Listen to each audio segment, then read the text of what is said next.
દર્શક મિત્રો, ગુજરાત સત્ય વાર્તા ન્યૂઝમાં તમારું હાર્દિક સ્વાગત છે। હું છું મંસૂરી શેરબાનુ।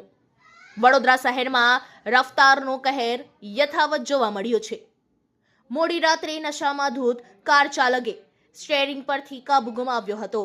ગાડી ધડાકાભેર ડિવાઈડર પર ચડી જતા ભારે અકસ્માત સર્જાયો હતો। ઘટના ગોત્રી નટુભાઈ સર્કલ બ્રિજ પાસે બની હતી। કાર ચાલક નશાની હાલતમાં હોવાની ચર્ચા સામે આવી છે। આ અકસ્માતના પગલે સ્થાનિકો ઘટના સ્થળે દોડી આવ્યા હતા। સદનસીબે મોટી જાનહાનિ ટળી, પરંતુ ફરી ટ્રાફિક સલામતી પર પ્રશ્નો ઊભા થયા છે।